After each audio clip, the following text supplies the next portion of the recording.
The Vulture and the Slain.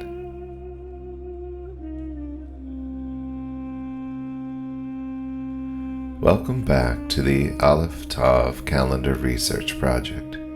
In this episode, we'll attempt to decipher whether the bird of prey described in the Book of Job is also referencing apparent shapes in the Milky Way.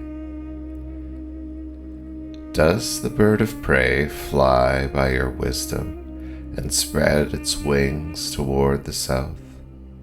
Does the vulture mount up at your command and make its nest on high? On the rock it dwells and resides, on the crag of the rock and the stronghold. From there it spies out the prey, its eyes observe from afar. Its young ones suck up blood, and where the slain are, there it is. This passage speaks of birds and their offspring, starting with a series of questions and ending with a series of statements. The description contains several layers of poetic parallelism, with repeating thoughts woven throughout. Does the bird of prey fly by your wisdom and spread its wings toward the south? Does the vulture mount up at your command and make its nest on high? There are quite a few birds of prey in Israel.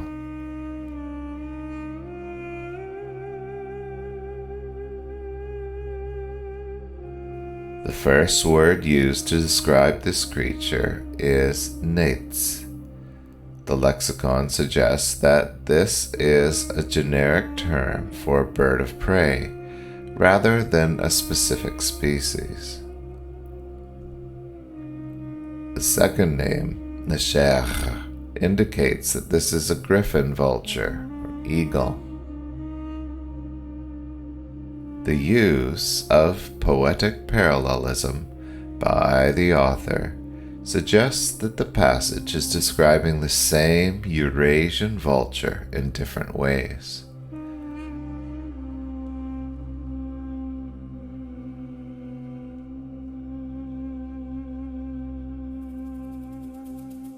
The range of this bird includes the southern regions of the Negev desert. In Israel, colonies of griffon vultures can be found in the north and the Golan Heights. A large colony breeds in the Carmel Mountains, the Negev Desert, and especially at Gamla.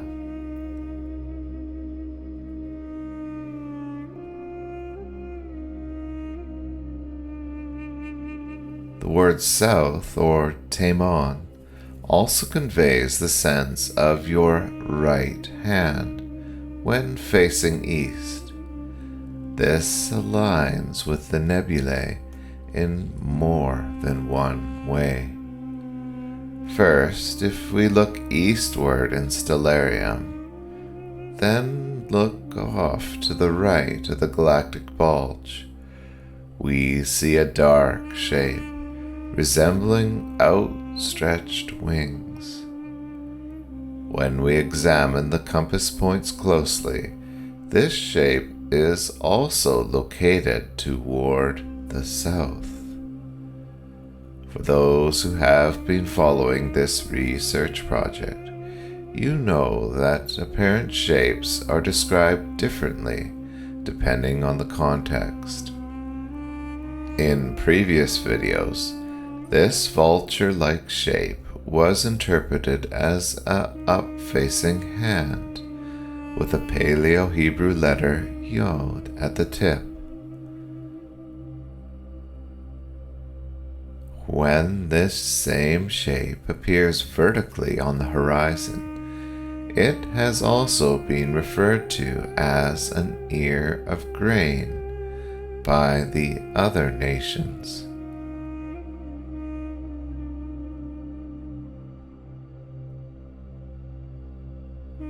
Now, within the context of the creatures described in the book of Job, this region resembles a bird of prey.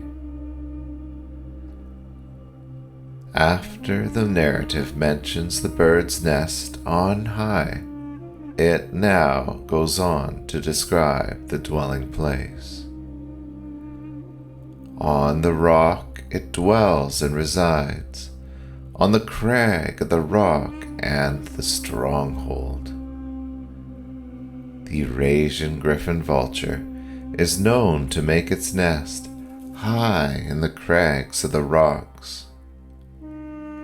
Now, I struggle to identify the Sela or rock crag with the nest in this seemingly random jumble of nebulae shapes, but here are a few guesses.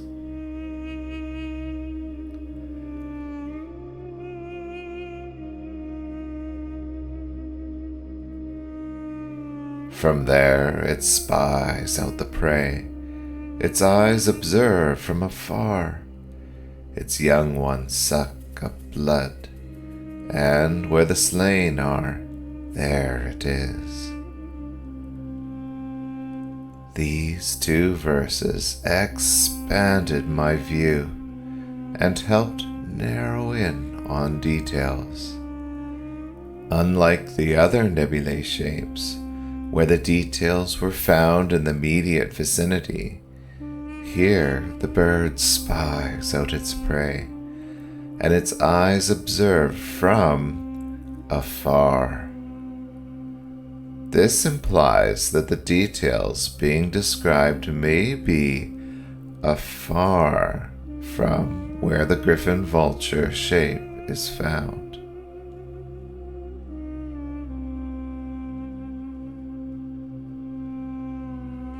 In the last video, we considered the horse of battle.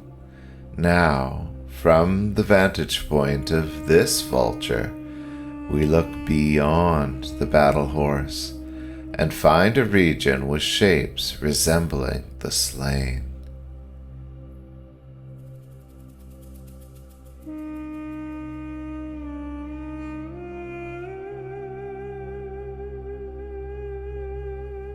In this research project, we have repeatedly demonstrated that several star constellations had a naming process.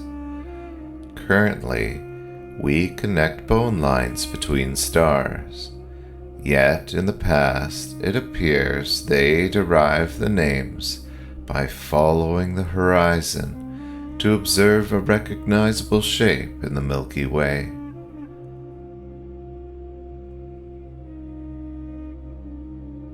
I don't need to elaborate on the relationship between vultures and the slain, as this is well known. Several sky cultures in Stellarium depict a star constellation of a bird of prey over the slain.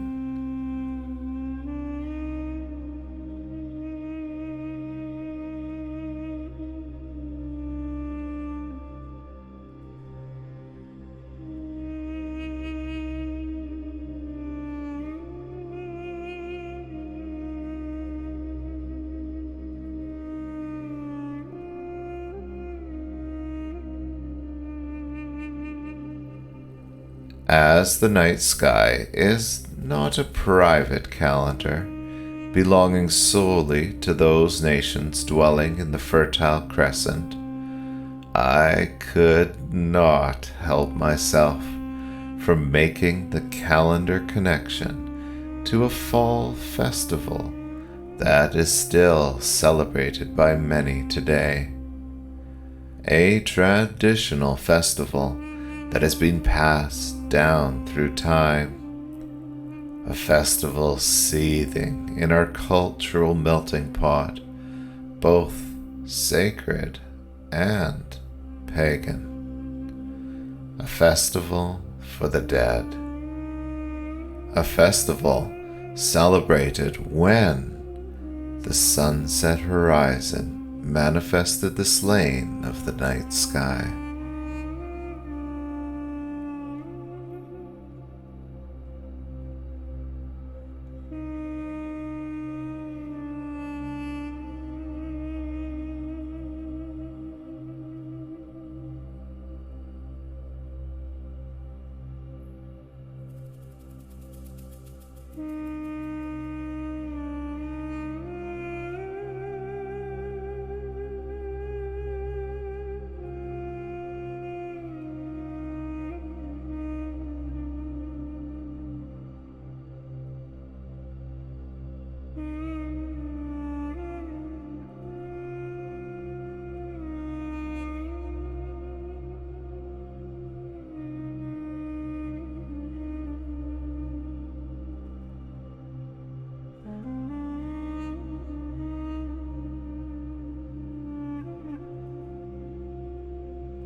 As we consider this dark nightfall banner, there is another apparent shape, which may be alluded to in a tradition involving women after a battle. The custom of women dancing with a hand drum after the enemy is defeated.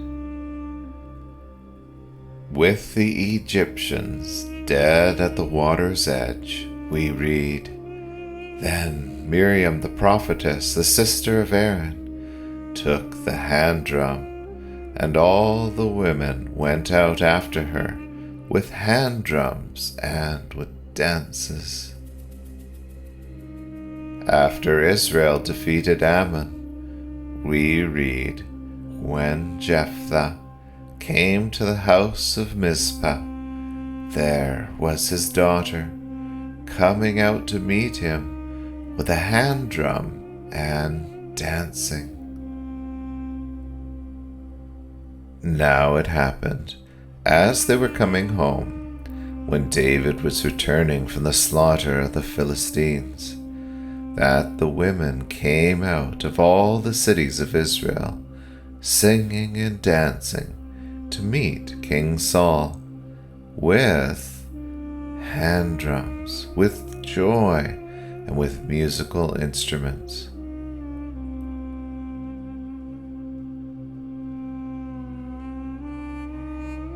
At the start of this research project video series, we use the Noah narrative to investigate and learn the inner workings of this ancient calendar system.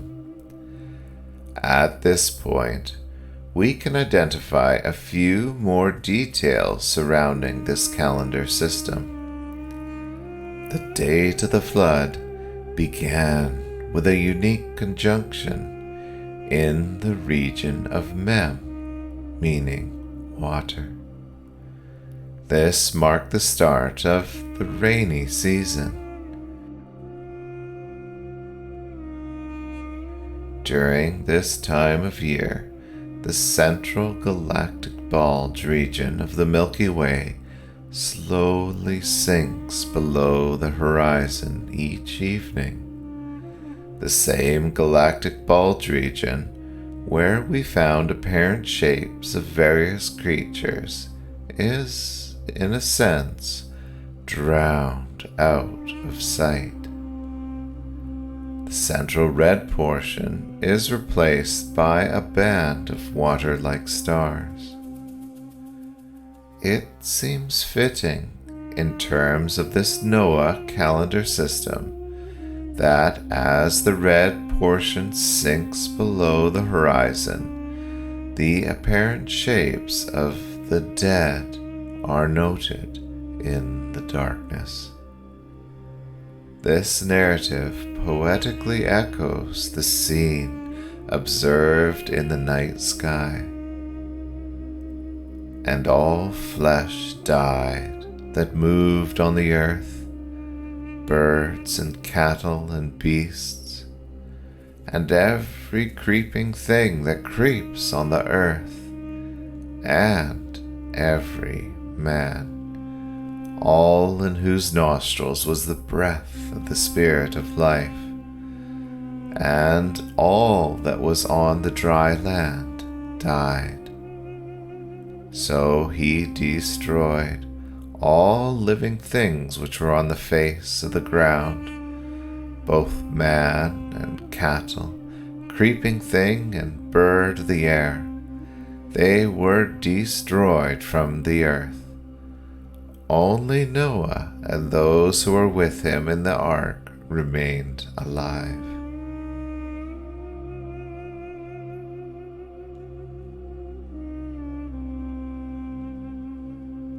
In the next video, we will investigate the first of two creatures where most translators struggle to find words that match these beasts.